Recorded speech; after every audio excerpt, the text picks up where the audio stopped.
오늘 하나님의 말씀은 이사야서 말씀 보고자 합니다. 이사야서 53장 1절부터 9절까지 말씀 함께 다 같이 한번 읽어보십시다. 시작.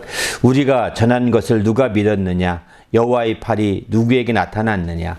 그는 주 앞에서 자라나기를 여는 순 같고 마른 땅에서 나온 풀 같아서 고운 모양도 없고 풍채도 없은즉 우리가 보기에 흠모할 만한 아름다운 것이 없도다. 그는 멸시를 받아 사람들에게 버림을 받았으며 간고를 많이 겪었으며 질고를 아는 자라. 마치 사람들이 그에게서 얼굴을 가리는 것 같이 멸시를 당하였고 우리도 그를 귀히 여기지 아니하였도다.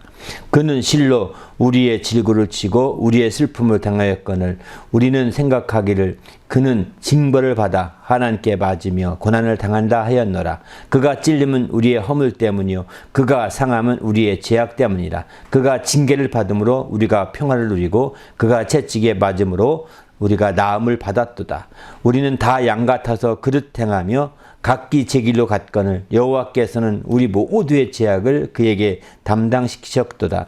그가 곤욕을 당하여 괴로울 때에도 그의 입을 열지 아니하였으며 마치 도수장으로 끌려가는 어린 양과 털 깎는 자 앞에 잠잠한 양같이 그의 입을 열지 아니하였도다. 그는 곤욕과 신문을 당하고 끌려갔으나 그 세대 중에 누가 생각하기를 그가 살아있는 자들의 땅에서 끊어짐은 마땅히 형벌받을 내 백성의 허물 때문이라 하였으리요. 그는 강포를 행하지 아니하였고 그의 입에 거짓이 없었으나 그의 무덤이 악인들과 함께 있었으며 그가 죽은 후에 부자와 함께 있었도다.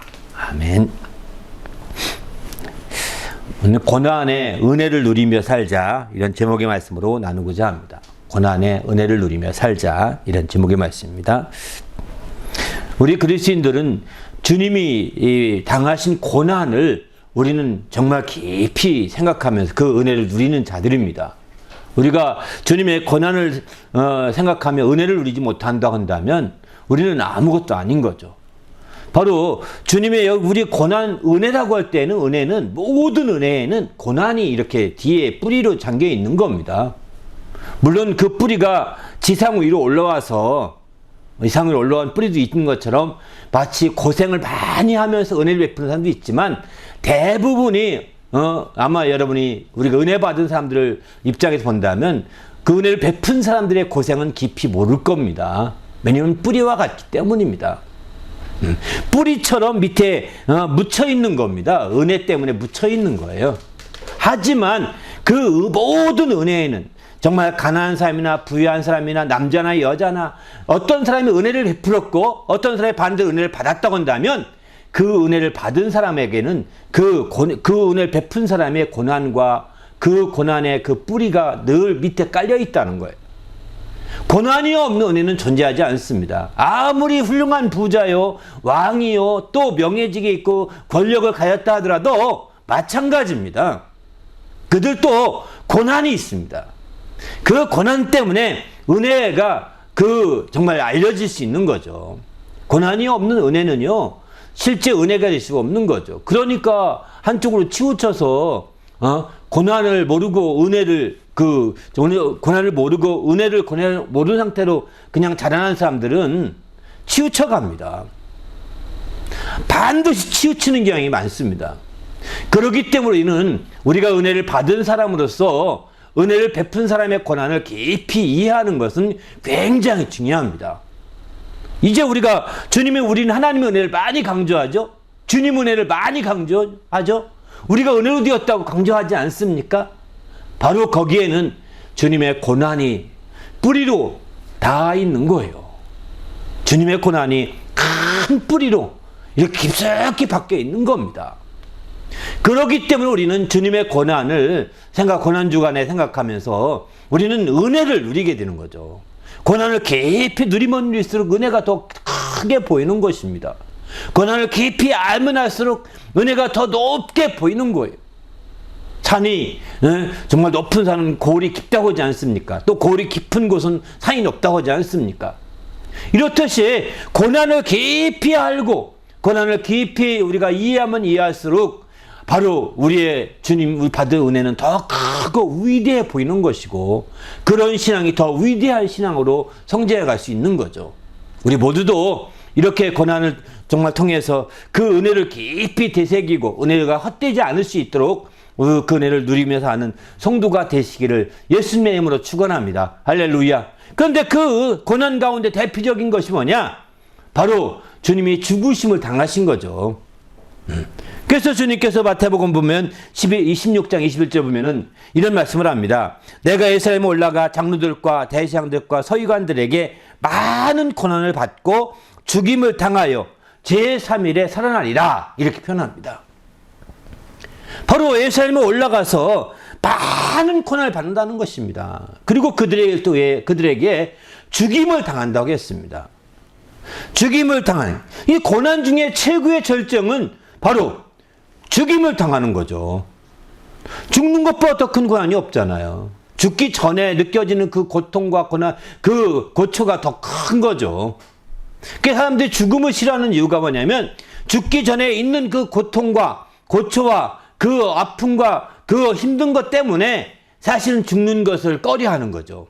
만약에 죽기 직전이 더 행복하다면, 죽기 직전이 더 황홀하다면 죽음을 두려워할 게 없죠. 그렇지 않습니까? 바로 죽음은 그런 고난, 고통, 고초의 절정이 죽음인 거거든요. 이렇게 우리 인간으로서는 죽음에 이르기 전에 당하는 고난과 고통과 고초와 그 어려움과 아픔과 힘든 것들이 그 앞서서 있기 때문에 사실은 참으로 죽음을 두려워합니다. 죽음을 가까이 갈 수가 간다는 것 자체를 두려워하고 있는 거예요. 그저 이렇게 예수님처럼 십자가 달려 죽지 않더라도 죽음 자체가 지금 그런 겁니다. 죽음의 그 공포 같은 것이 있는 거예요. 누구에게나, 이 사람들에게는. 그러나 우리는 여기서 우리 주님도 마찬가지죠. 죽음을 앞두고서 이제 주님께서도 굉장히 두려워하지 않습니까?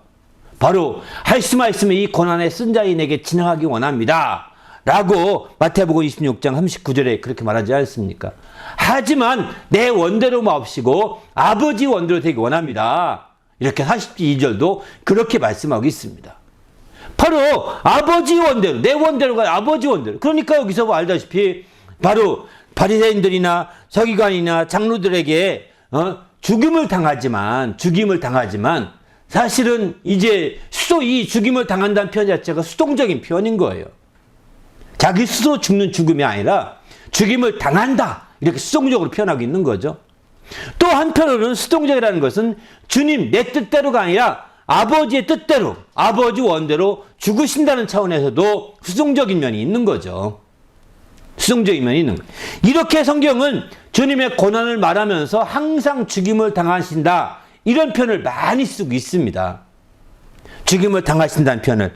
이렇게 해서 주님이 죽임을 당하신 것을 오늘 이렇게 고난주간 우리가 특별 예배는 주님의 죽임을 당하신 것을 기념하는 거거든요.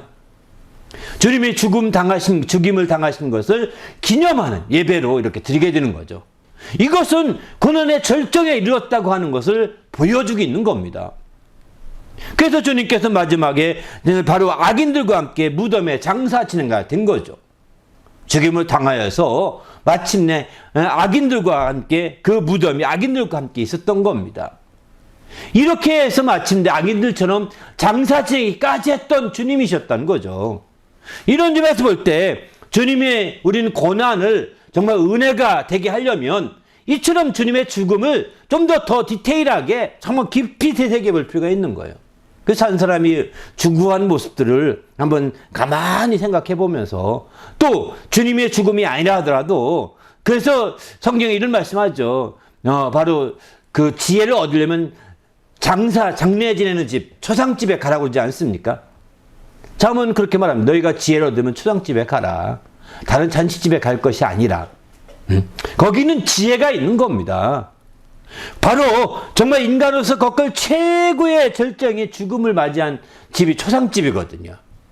인간의 고통과 고뇌와 이 모든 것을 최고로 겪었다는 것은 그 다음부터는 이제 더 이상 그 고통이 없는 거를, 더 이상 그 고통이 없는 그 세계로, 다른 세계로 들어가게 되는 것이죠. 바로 그렇기 때문에 우리는 이제 그 초장집에 가서 죽음을 당하고 죽은 자들을 이렇게 정리하고 뒤수습하는 그런 초장집에 가서 지혜를 배우라고 말하고 있는 겁니다.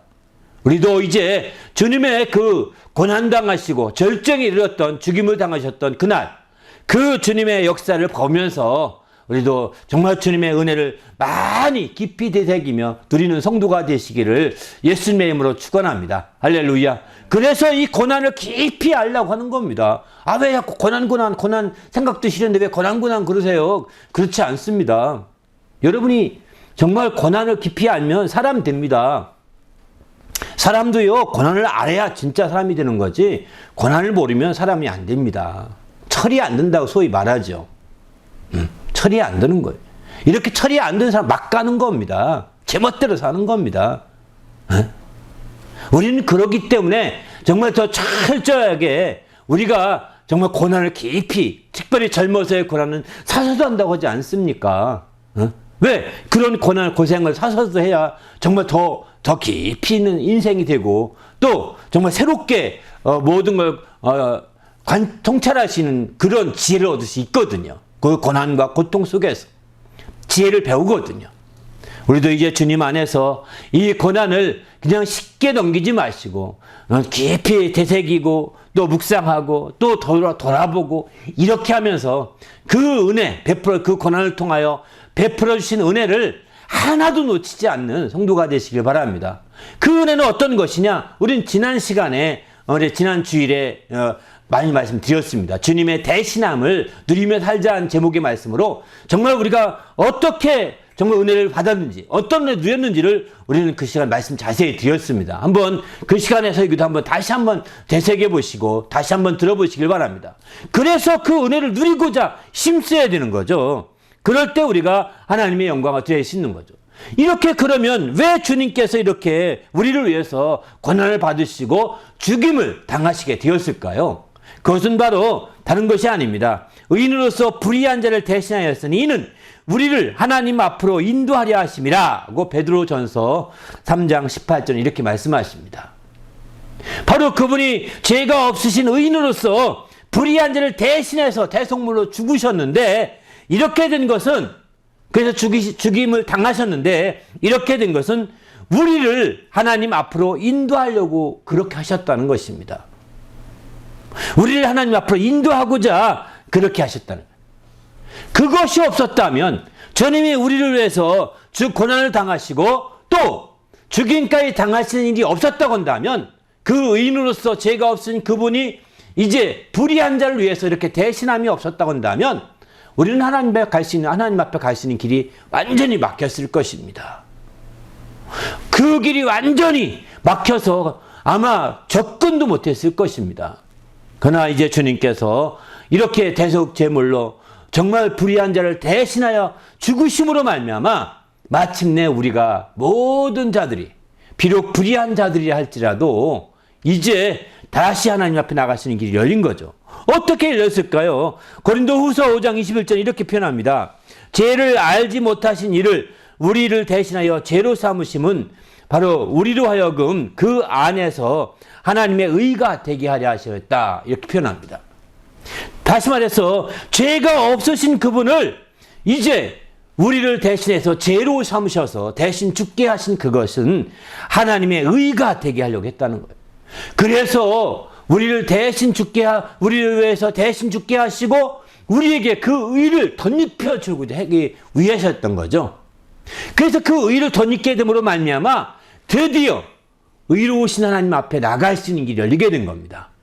만일 우리가 주님이 우리의 죄악을 담당하시고 우리의 불의함을 대신 지시고 우리가 이제 주님의 그 의를 힘입어서, 의롭다 하심을 힘입어서 주님 앞에 나가지 못한다고 한다면 바로 우리는 아무 소용이 없는 거예요. 주님의 고난이 무효시키는 것과 똑같은 것입니다. 그래서 오늘날 우리가 복음을 증거하는 이유가 여기 있는 겁니다. 주님의 고난받으심이 무효가 아니다라는 것을 알리고자 하는 거거든요. 정말 여러분이 주님의 고난을 깊이 안다면 분명히 그런 자들이 될 것입니다. 바로 주님께서 고난당하심이 무효가 되지 않도록. 왜? 얼마나 많은 자들이 안 믿고 있습니까? 얼마나 많은 자들이 주님의 그 고난받으심을 비웃고 있습니까? 그렇게 하면서 정말 주님에 대해서 비아냥거리지 않습니까? 이런 세상 앞에 바로 우리는 정말 그들이야말로 주님이 너 때문에, 주님이 그런 사람 때문에, 주님이 그런 분들 때문에 주님이 돌아가셨다고, 대신 죽으신 것이라고 알려줘야 되는 거죠. 너도 이제, 주님이 이제는 비아냥거렸지만 이제부터는 주님의 의를 힘입어서 마침내 하나님께 나가야 된다라고 깨우쳐 주는 겁니다. 그렇게 하는 것이 복음이라고 성경은 말씀하고 있는 거죠. 그래서 성경은 고린도후서 5장 15절 이렇게 말합니다. 그가 모든 사람을 대신하여 죽으심은 살아있는 자들로 하여금 다시는 그들 자신을 위하여 살지 않고 오직 그들을 대신하여 죽었다가 다시 살아나신 이를 위하여 살게 하려 함이라, 이렇게 표현합니다. 이제부터는 정말 주님이 우리를 대신하여 죽었다가 다시 살았다는 사실을 안다고 한다면 이제부터는 이제 자기 자신을 위해 살지 않고 우리를 대신하여 죽었다가 다시 살아나신 그분을 위하여 우리가 사는 자가 되는 것이 너무나 합당한 것이죠. 우리도 이제 주님 안에서 이렇게 주님께서 그래서 우리를 위해서 고난을 받으시고 죽임을 당하시기까지 하신 겁니다. 그래서 성경에 죽임을 당한다는 표현에 또 한 가지 표현이 있습니다. 바로 그건 뭐냐면 히브리서에 보게 되면은 죽음을 맛본다, 이런 표현을 합니다. 죽음을 맛본다는 것입니다. 히브리서 2장에 보면 이런 말씀하죠. 죽음의 고난을 받으심으로 말미암아 영광과 존귀로 관을 쓰신 예수를 보니, 우리 주님이 죽음의 고난을 말미암아 영광과 존귀로 관을 쓰신 분이 예수님이시거든요. 예수를 보니 이를 행하심은 하나님의 은혜로 말미암아 모든 사람을 위하여 죽음을 맛보려 하심이라, 이렇게 표현하죠. 이거는 굉장히 적극적인 표현입니다. 죽음을 맛보려 한다고 표현하죠. 바로 우리 주님께서 이제 죽음의 고난을 받으시고 이후에 영광의 관을, 존귀의 관을, 면류관을 쓰시고 이제 그 하나님 우편에 계시지 않습니까? 근데 이렇게 행하신 것은 하나님의 은혜로 말미암아 모든 사람을 위하여 죽음을 맛보려 하심이라, 이렇게 표현합니다. 다른 성경은 모든 사람을 위하여 죽임을 당하셨다, 대신 죽으셨다, 이런 표현을 하시는 반면에 여기는 죽음을 맛보신다, 이런 표현을 하시죠. 표현이 어떤 차이가 있을까요? 죽임을 당하신다는 표현은 수동적인 표현이라고 한다면 죽음을 맛보신다는 표현은 능동적인 거죠. 우리 주님이 능동적으로, 적극적이고 능동적으로 지금 표현하고 있는 거예요. 주님이 그저 주저주저한 모습을 겟세마네 기도할 때 잠시 보여주긴 했지만 그거는 잠시일 뿐이고 주님은 당당하게 죽음을 맛보시고자 하셨던 거죠. 더구나 맛본다는 표현 자체는 알다시피 오랫동안 죽음에 완전히 묻혀있는 것이 아닙니다. 잠시 동안 맛보는 거죠. 맛이란 알다시피 그냥 입맛 보잖아요. 우리가 어떤 큰 쇼핑 쇼핑하러 가면 거기 맛보기 코너가 있지 않습니까? 맛보기 코너 보면 조금만 먹지만 많이 안 먹잖아요. 식사하듯 먹지 않잖아요. 조금만 먹잖아요. 잠시 그것도. 앉아서 막 쭉 좌판 피고 먹는 게 아닙니다. 의자 놓고 먹는 것도 아닙니다. 잠시 서도 먹는 겁니다. 마치 주님께서 이 땅에 오셔서 사흘 동안 정말 죽음의 지배받음이 있는 것은 어쩌면 하나님의 영원한 시간에 볼 때 잠시 스쳐 지나가는 시간일 수 있는 거죠. 주님 앞에, 하나님 앞에 3일은 잠시 시간인 거예요. 맛본다는 표현이 적절한 거죠. 그리고 굉장히 적극적으로 주님이 나서서 맛보신다, 이런 표현도 되는 것이죠. 능동적인 것입니다. 바로 이렇게 능동적이기 때문에 주님은 히브리서는 이렇게 표현합니다. 히브리서 5장 8절에 보게 되면 그가 아들이시면서도 받으신 고난으로 순종함을 배웠다, 이렇게 표현하거든요. 고난을 통하여 순종함을 배워서 온전하게 되셨은즉 자기에게 순종하는 모든 자에게 영원한 구원의 권한이 되시고, 히브리서 5장 8절 9절에 그렇게 말씀하고 있습니다. 바로 그렇습니다. 그만큼 고난의 순종, 이거는 적극적인 의지로 순종했다는 걸 표현해 주고 있는 것이죠. 그래서 그분이 고난의 죽음을 맛본다. 이런 표현을 몇 번 성경에 나옵니다. 죽임을 당한다는 표현이 훨씬 더 많이 나오죠. 반면에 죽음을 맛본다는 표현은 서너 번밖에 안 나옵니다. 작게 나옵니다. 바로 그런 차원에서 볼 때 우리가 바로 주님께서 적극적이고 능동적으로 이 죽음에 대해서 거르고 있는 것이 사실은 히브리서의 표현은 거의 대부분 이렇게 나오고요. 또 반면에 가까이에서 조명하고 있고 가까이에서 예수님에 대해서 가까이에서 이렇게 바라본 측면에서 얘기할 때는 죽임을 당하고 이런 표현들 많이 씁니다. 그러나 멀리서 이렇게 조망해 볼 때는 죽임을 맛본 것처럼 이렇게 표현하고 있는 거죠. 가까이 보면 굉장히 그분의 고통스럽고 어렵고 힘들어하는 모습이 다 보이지 않겠습니까? 그러니까 죽임을 당하는 것처럼 이렇게 기술되고 표현되는 게 너무 당연한 거죠. 반면에 이제 멀리서 이렇게 보게 되면 주님이 성큼성큼 그분이 지금 그 마음속에 근심이 그려 있는지 안 그래 보이지가 않습니다. 성큼성큼 가서 죽음을 맛보시는 거죠. 그리고 슬쩍 지나가 버립니다. 이런 것들을 보면서 히브리서는 그렇게 멀리서 조망하는 내용들을 주로 다루고 있거든요. 반면에 다른 신약 성경에서는 멀리서보다는 가까이에서 주님을 보시고 주님이 그 환경, 주님이 역사하시는 걸 보고 또 가까이에서 표현한 내용들을 우리는 보게 됩니다. 그런 차이들이 있는 것 같습니다. 아무튼 어쨌든 이 모두가 다 정말 주님의 고난을 받으시고 죽으셨다는 겁니다. 주님이 이렇게 고난 받으시고 죽으셨는데 그 은혜를, 그게 헛되지 않고 은혜를 누릴 수 있어야 되는 거죠. 지난 시간에 지난 주일에 말씀을 드렸지만 이 말씀은 다시 한번 드리고자 합니다. 이사야서 61장 3절에 보면은 시온에 슬퍼하는 자들에게 화관을 주어 잿을 대신하며 희락의 기름으로 슬픔을 대신하며 찬송의 옷으로 그 근심을 대신하시고 그들이 의의 나무 곧 여호와께서 심으신 그 영광을 나타낼 자라 일컬음을 받게 하려 하심이라 이렇게 표현하죠. 그렇습니다. 바로 우리 주님께서 이제 고난을 받으심으로 말미암아 정말 죄를 뒤집어 쓰고 회개할 걸 대신 뒤집어 쓰므로 주님이 고난 받으심으로 화관을 쓸 수 있게 된 거죠.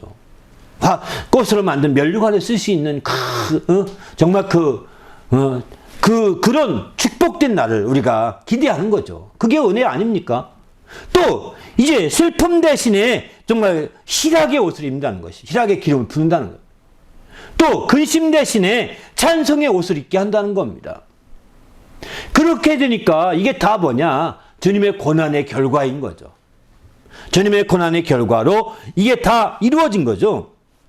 그렇기 때문에 우리는 주님 안에서 이 고난의 결과, 주님께서 베풀어 주신 이 은혜를 놓치지 말아야 돼요. 오늘 본문은 이걸 더 자세히 잘 말하고 있죠. 우리가 알다시피 여기 53장 3절부터 보면 사람이 그는 멸시를 받아 사람들에게 버림받아 되었으며 강구를 많이 겪었으며 질고를 안 받아 마치 사람들이 그에게 얼굴을 가린 것 같이 멸시를 당하였고 또 그가 그를 귀히 여기지 아니하였도다. 거기까지 이렇게 쭉 설명합니다. 그 다음에 54절 그는 실로 우리의 질고를 지고 우리의 슬픔을 당하였거든. 우리의 질고를 지고 슬픔을 당했다는 거예요. 이렇게 그러니 우리의 질고를 지고 슬픔을 당하였기 때문에 우리의 질고를 우리는 지고 곧 슬픔을 당할 필요가 없는 거죠. 그것만 안다면 이런 잠이 된 거죠. 또 그가 55절입니다. 53절 5절 그가 찔림은 우리의 허물 때문이고 그가 상함은 우리의 죄악 때문이다. 그러니까 그가 정말 허물과 죄악 때문에 상하시고 찔리셨다는 겁니다. 이렇게 분명히 말하고 있지 않습니까? 또 그가 징계를 받음으로 우리의 평화를 누리고 그가 채찍에 맞음으로 우리가 나음을 받았도다. 이렇게 분명히 말씀하고 있습니다. 이렇게 주님께서 고난받으신 그 은혜가 분명하게 나타나야 되는데 우리에게는 그런 부분들을 아주 진지하게 캐들어가지 않는 거죠. 어떤 하나 꼬투머리 잡으면은 아주 파고 들어가야 되지 않겠습니까? 여러분 공부를 잘하는 사람과 못하는 사람 조금 차이가 있는 것 같습니다. 머리 좋은 사람 차이도 있지만 이렇게 한 가닥을 잡고 까지 파고 들어가는 사람들이 사실 공부를 잘하더라고요. 연구를 잘하더라고요. 연구를 잘하는 사람들 보면 공부 잘한다기보다 연구를 잘하는 사람 보면 이렇게 한 가닥을 잡으면 끝까지 파고 들어가야 되는 거예요. 이게 바로 성경에서는 상고한다 또는 궁고한다 이런 표현을 씁니다. 그래서 계속 상고에 들어가는 거죠. 계속 또 생각하고 또 생각하고 또 읽고 또 읽고 또 연구하고 또 연구하고 이렇게 하는 거죠. 이 끄트머리 하나 놓고서 그냥 에이 다음에 생각하자면 못합니다. 하나 잡았으면 계속 몰입해서 생각해야 합니다. 그걸 아침 밥 먹을 때도 그 생각하고 또 저녁 잘 때도 그 생각하고 일어나서 누워서 벌떡 일어나지 마시고 누워서 잠깐 누워서 어젯밤에 생각하다 잔 그 말씀 또 생각해 보는 거예요. 이렇게까지 생각해야 합니다. 그렇게 하게 되면 어느 날 당신에게 기막힌 깨달음이 오게 될 것입니다. 세상에 발견하는 사람들도 다 그렇게 해서 발견한다고 그러거든요. 어떤 무에서 유를 창조하듯이 어떤 걸 발견하고 발명을 합니다. 근데 어떻게 하면 좋을지 아무것도 모릅니다. 근데 어떻게 하면 좋을까 생각수가 계속 한다고 합니다. 유명한 교수들 말하는 사람들 가만히 들으면 그런 얘기 똑같아요. 몰입한다는 말을 합니다. 몰입. 우리도 신앙에 이렇게 몰입이라는 말은 적절하지 않은데 불신자 용어이지만 신앙에 있어서 우리가 이렇게 계속 묵상해 가야 되는 거죠. 신앙적인 용어는 묵상한다는 표현을 쓰거든요. 거기에 집중적으로 묵상하는 겁니다. 잘 때도 묵상하고 화장실 가서도 묵상하고 밥 먹으면서 거기에 묵상하다 누웠더니 마시고 뭐라고요? 이렇게 할 만큼 거기에 몰입을 하면서 묵상을 하는 거죠. 어떤 말씀? 바로 어떤 말씀이냐? 그가 찔리면 우리의 허물 때문이다. 이게 하나 다 쓰면 계속 왜 허물 때문이에요? 그가 찔리신 게 허물 때문에 무슨 상관인가? 어떻게 왜 그런 것인가? 또 이 말씀에 또 그 관계된 말씀 또 없는가? 계속 찾아보고 또 하나님께 질문도 하고 기도도 하면서 이렇게 파고 들어가야 되는 거죠. 그러면 당신은 성경 말씀을 깨닫는 큰 기쁨을 체험하게 될 것입니다. 할렐루야. 하나님 말씀을 깨닫게 됩니다. 이게요, 이 기쁨은요, 평생 잊을 수 없는 기쁨입니다. 이런 기쁨이 있는 자들은 그 깨달은 그것을 증거할 때요, 막 침 튀기면서 전합니다. 그냥 전할 수 없습니다. 흥분하면서 전합니다. 왜? 그냥 얻은 게 아니잖아요.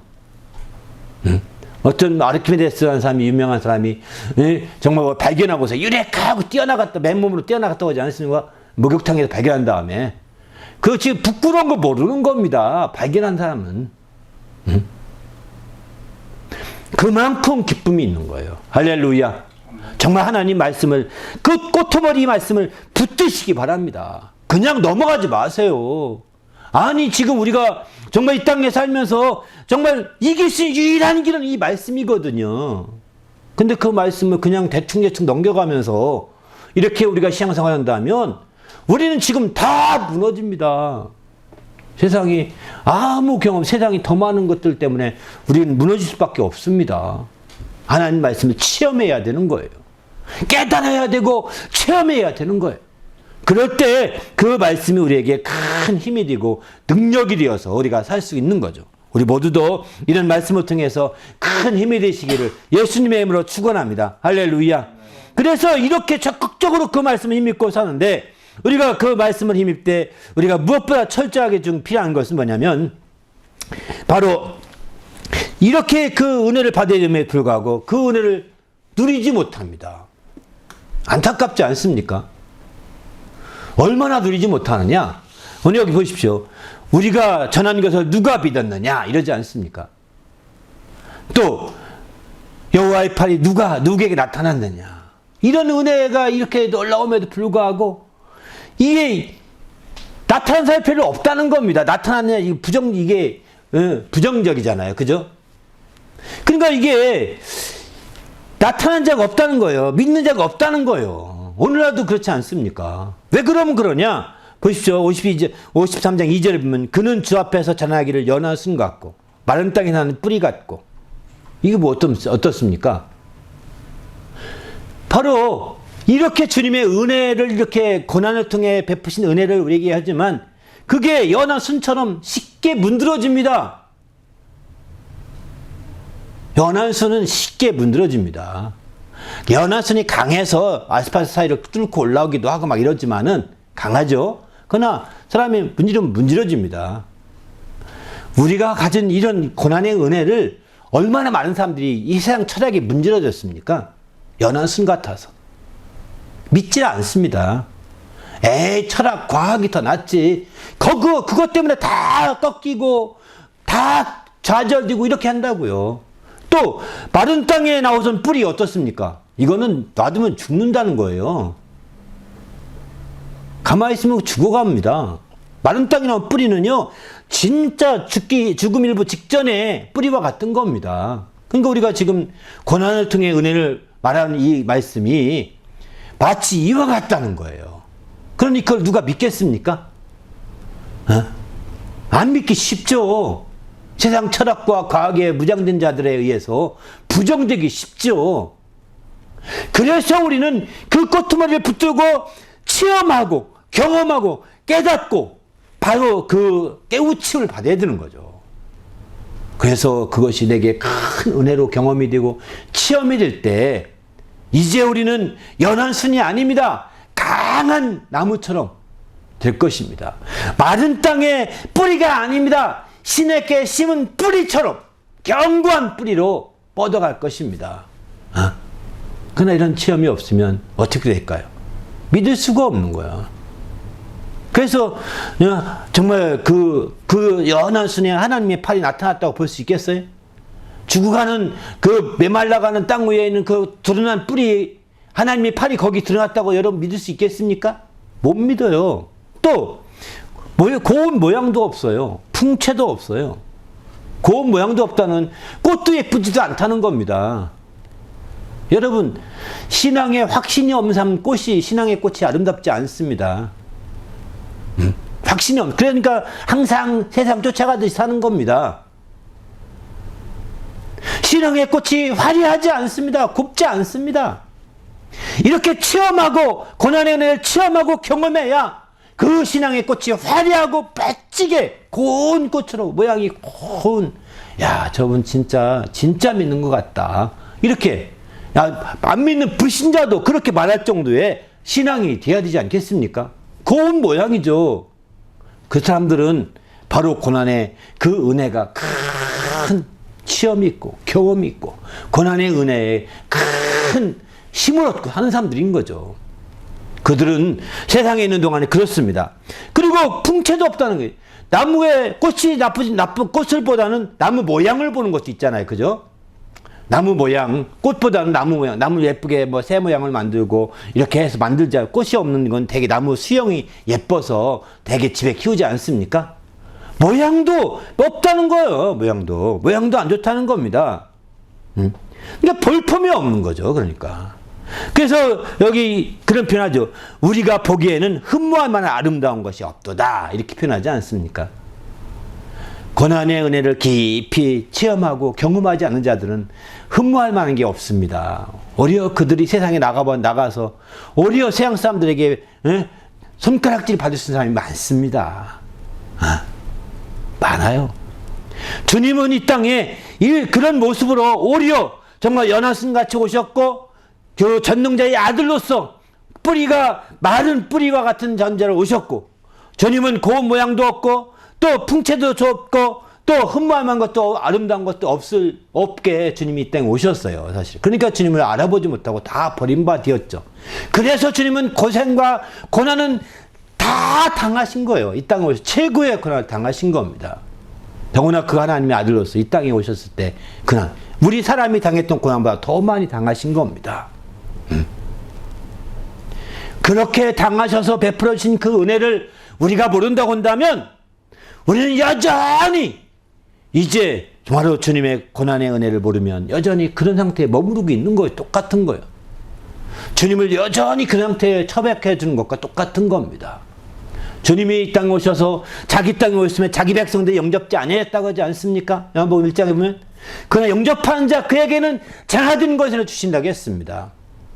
이처럼 우리가 고난의 그 은혜를 모르면 그분을 영접할 리가 없는 거예요. 고난의 은혜를 아는 자들이 돼야 되는데 그걸 모르는 자들은 이 땅에 오신 주님을 영접하지 않고 말로는 영접한다고 하죠. 말로는 나도 교회 다니니까 영접한다고 하고 또 뭐 나도 신의 크리스찬이라고 말하죠. 그러나 불신자들과 달라야죠. 불신자들과 차별이 있어야죠. 뭐가 다릅니까? 다른 게 뭡니까? 다른 것이 뭐냐는 거예요. 다른 것이. 그들과 똑같으면 우리는 그들처럼 살지도 못해요. 왜냐면 그들은 막 악을 행하며 살지 우리는 그렇게까지 못하잖아요. 예? 그렇잖아요. 불리는 사람들 가운데는. 그러니까 애매해가지고 더 고생하는 겁니다.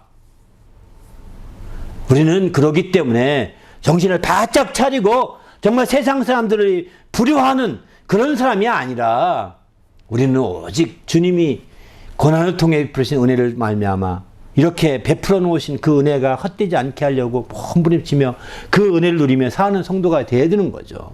그럴 때 참된 우리 하나님을 영화롭게 하시는 성도가 될 수 있다고 성경은 이렇게 가르쳐주고 있습니다. 우리 모두도 이처럼 정말 주님의 은혜를 누리며 사는 성도가 되시기를 예수님의 이름으로 축원합니다. 할렐루야. 그러면 우리가 어떻게 해야 우리가 정말 고난을 은혜를 누리는 자들이 어떻게 살 것이냐. 성경은 여기 이렇게 가르치고 있습니다. 고린도후서 4장 10절에 보게 되면은 우리가 항상 예수의 죽음을 몸에 짊어짐은 예수의 생명이 또한 우리 몸에 나타나게 하려 함이라.